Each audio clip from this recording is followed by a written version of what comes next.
പ്രണയത്തിൻ്റെ മൂർത്തിഭാവമായിട്ട് കത്തി നിൽക്കുന്ന സമയം എന്ന് നിൻ്റെ മൊയ്തീൻ. മലയാള സിനിമയിൽ എനിക്ക് തോന്നുന്നത് അത്യാവശ്യം പ്രണയകഥകൾ പറഞ്ഞിട്ട് ഈ അടുത്ത കാലത്തെ പ്രണയകഥ ഏറ്റവും കൂടുതൽ മനസ്സിനെ ഭയങ്കരമായിട്ട് ടച്ച് ചെയ്തിരിക്കുന്ന ഒരു സിനിമയാണ്. അത് തീർച്ചയായിട്ടും വിമൽ എന്ന് പറയുന്ന സംവിധായകനൊക്കെ നമ്മൾ സല്യൂട്ട് ചെയ്യുന്നതാണ്. അദ്ദേഹത്തിൻ്റെ ആ ഒരു പ്രയത്നം ഇത്രയും വർഷങ്ങളായിട്ട് അദ്ദേഹം പോയി. അപ്പം നമുക്ക് അദ്ദേഹം ഒരു കാവ്യം പോലെ ഒരു മലയാള സിനിമയിൽ എന്താ പറയുക, ഒരു പ്രണയകാവ്യം, അതിൽ പ്രണയ നായകനായിട്ട് ജനങ്ങളുടെ മനസ്സിൽ പ്രതിഷ്ഠിച്ചു വെച്ചിരിക്കുന്ന പൃഥ്വിരാജ് എന്ന് പറയുന്ന, പൃഥ്വിരാജല്ല, അതിൽ മൊയ്തീനാണ് ജനങ്ങളുടെ മനസ്സിൽ. നേരെ നമ്മളുടെ സിനിമ പിന്നത്തെ ആഴ്ച റിലീസ് ചെയ്യുമ്പോൾ ഇതിനകത്ത് ഒരുപാട് പെണ്ണുങ്ങളുടെ കയ്യിൽ നിന്ന് ശരപറാടി കിട്ടുന്ന അമർ എന്ന് പറയുന്ന പ്രണയം, ഏത് പെണ്ണിൻ്റെ അടുത്തും പ്രണയം പറഞ്ഞിട്ട് കുറേ പ്രണയം പൊളിഞ്ഞ ഒരാൾ, ഇപ്പോഴും ഒരു പെണ്ണിൻ്റെ പുറകെ വായിൽ നോക്കിയെടുക്കുന്ന ഒരാൾ. അപ്പോൾ അങ്ങനൊരു കഥാപാത്രം ജനങ്ങൾ ഇപ്പോൾ മലയാളിയാണ്. മലയാളിയെ സംബന്ധിച്ച് ഒരു കഥാപാത്രത്തെയാണ് അവർ, അഭിനേതാവിനെ അല്ല മലയാളി സ്വീകരിക്കുന്നത്. മലയാളി എന്ന് പറയുന്നത് മലയാളിയായിട്ട് ജനിച്ചതിൽ, മലയാളിയായിട്ട് വളർന്നതിൽ, മലയാളിയായിട്ട് ജീവിക്കുന്നതിൽ ഒരുപാട് അഭിമാനം കൊള്ളുന്നതാണ്. കാരണം നമുക്കാണ് ഏറ്റവും കൂടുതൽ കൃത്യമായിട്ടുള്ള ജഡ്ജ്മെൻറ്റ്, തെറ്റും ശരിയും എനിക്ക് തോന്നുന്നു മറ്റേത് ഭാഷക്കാരേക്കാൾ നമുക്ക് പെട്ടെന്ന് കത്തുന്ന ആൾക്കാരാണ്. അപ്പോൾ കഥാപാത്രങ്ങളായിട്ടാണ് ഒരു സിനിമ കാണുകയുള്ളൂ പ്രേക്ഷകൻ. വേറെ ഏതെങ്കിലും ഭാഷയിലാണെങ്കിൽ ചിലപ്പോൾ അത് കുഴപ്പം തന്നെ. മലയാളത്തിലായതിൻ്റെ പേരിൽ ഒരു പേടി ഉണ്ടായില്ല. മലയാളി ആ കഥാപാത്രത്തെ കാണുകയുള്ളൂ, പൃഥ്വിരാജിനെ കാണില്ല. അതിനകത്ത് അമറായിട്ടും മൊയ്തീനായിട്ടും തന്നെയാണ് അവർ ജഡ്ജ് ചെയ്യുള്ളൂ. പിന്നെ ആ അഭിനേതാവ്, ആ ആക്ടറുടെ എന്താ പറയുക, അദ്ദേഹത്തിൻ്റെ രണ്ട് എക്സ്ട്രീം ലെവലിൽ അദ്ദേഹം അഭിനയിക്കാൻ അദ്ദേഹത്തിനുള്ള സെൻസാണ് ഈ കഥാപാത്രത്തിൻ്റെ വിജയം. രണ്ട് അവിടെ മൊയ്തീനായിട്ട് അദ്ദേഹം ഇവിടെ വളരെ സ്ത്രീലമ്പടനായിട്ടുള്ളൊരു കഥാപാത്രമായിട്ട് അത് അവരെന്താ വലസുക എന്ന് പറയുന്നത് അദ്ദേഹത്തിൻ്റെ ടാലൻ്റാണ്. ഞാൻ എല്ലാ സിനിമ തിയേറ്ററിൽ പോയിരുന്ന് കാണുന്നതാണ്. നല്ലതാണെന്നോ അല്ലെങ്കിൽ മോശമാണെന്നോ എന്ത് റിസൾട്ട് എന്ത് കേട്ടാലും, ചില പടം അത് സുഖമല്ല, ചിലത് ഗംഭീരം, ചിലത് ആവറേജ്, അങ്ങനെ പല അഭിപ്രായങ്ങളും നമ്മൾ. എനിക്ക് അതൊന്നും പ്രശ്നമില്ല. ഞാൻ എല്ലാ സിനിമയും, ഏത് ഭാഷയും സിനിമ ഞാൻ എല്ലാ തിയേറ്ററുകളിലും രാത്രി കാലങ്ങളിൽ സെക്കൻഡ് ഷോ മിക്കവാറും എറണാകുളത്തെ എല്ലാ തിയേറ്ററിലും പോയി ഇന്ന് കാണുന്നതാണ്. അപ്പം ഓഡിയൻസിൻ്റെ പൾസ് കൃത്യമായിട്ട് നമുക്കറിയാം. ഞാൻ വീട്ടിൽ കയറിയിരിക്കുകയല്ലോ വെറുതെ. ശരിക്ക് അവരുടെ ഇടയിൽ നിന്ന് സിനിമ കാണുമ്പോൾ എവിടെയാണ് ജനം കൂവുന്നത്? കാരണം മലയാളത്തിന് വേറൊരു കാര്യം ശ്രദ്ധിച്ചിട്ടുണ്ട്, മലയാളത്തിൽ മാത്രമാണ് പ്രണയം പറയാനായിട്ട് പേടിക്കേണ്ടത്. വേറെ ഏത് ഭാഷയിലും നായകൻ്റെ നേരെ നോക്കിയിട്ട് നായിക നോക്കുമ്പോൾ അതിനൊരു മ്യൂസിക് ബിൽഡപ്പ് കൊടുത്ത് കഴിഞ്ഞിട്ടുണ്ടെങ്കിൽ മലയാളി നമ്മൾ മിണ്ടില്ല, നമ്മളത് ആസ്വദിക്കുള്ളൂ.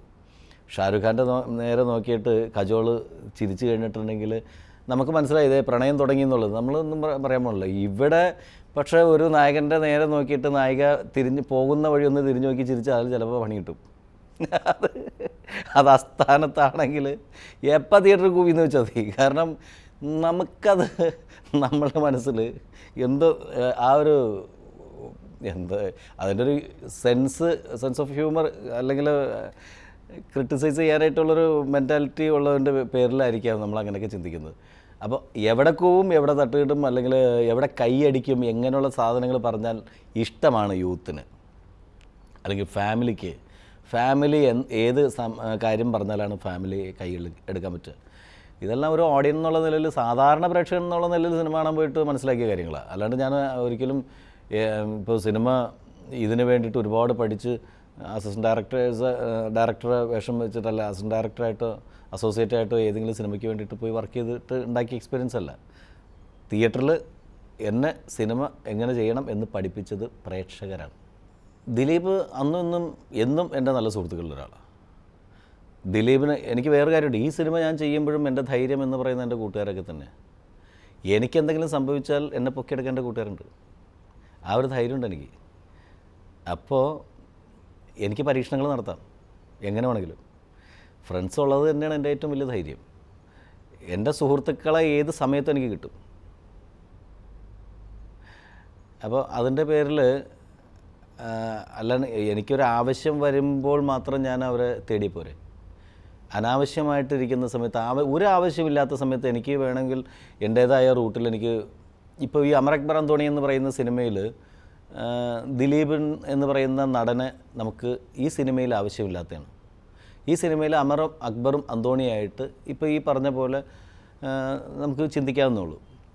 ഇതുപോലെ 3 ഈക്വൽ വേഷം ചെയ്ത് നിൽക്കുന്ന ഒരു ആർട്ടിസ്റ്റുകളെ തന്നെ വേണം. ഇപ്പോൾ പൃഥ്വിരാജും ജയസൂര്യ ഇന്ദ്രജിത്തും സെപ്പറേറ്റ് ഹീറോസ് ചെയ്യുന്നവരാണ്. അവർ 3 പേരും സെപ്പറേറ്റ് കളി കളിക്കുന്നവരാണ്. എന്നാൽ പോലും എനിക്കറിയാം അവരുടെ കെമിസ്ട്രി. ഇപ്പോൾ സാധാരണ ഈഗോ ഇല്ലായ്മയുണ്ട്. അവർ 3 പേരും തുല്യ പ്രാധാന്യമുള്ള കഥാപാത്രം അല്ലെങ്കിൽ തുല്യരാണ് മലയാള സിനിമയിൽ എന്നല്ല ഞാൻ പറഞ്ഞത്. അവരുടെ ഇടയിലുള്ളൊരു ഫ്രണ്ട്ഷിപ്പുണ്ട്, ഈഗോ ഇല്ലായ്മ. അവർ വന്നിട്ട് ഈ 3 കഥാപാത്രങ്ങൾ ആര് സ്കോർ ചെയ്താലും മറ്റാൾക്ക് ഫീൽ ചെയ്യില്ല. ആ ഒരു ഫ്രണ്ട്ഷിപ്പ് അവരുടെ റിയൽ ലൈഫിലുള്ളതിൻ്റെ പേരിലാണ് ഈ സിനിമ ഇത്രയും നല്ല രീതിയിൽ ആ കെമിസ്ട്രി വർക്കൗട്ടായത്. ഞാൻ കൊണ്ടുവന്നിട്ട് 3 മലയാള സിനിമയിലെ 3 വ്യത്യസ്ത മേഖലകളിൽ നിൽക്കുന്ന ഹീറോസിനെ കൊണ്ടുവന്നിട്ട് ഞാനിത് ചെയ്യിക്കാൻ നോക്കി കഴിഞ്ഞിട്ടുണ്ടെങ്കിൽ ചിലപ്പോൾ പെട്ടു തന്നെ ഭയങ്കരമായിട്ട്.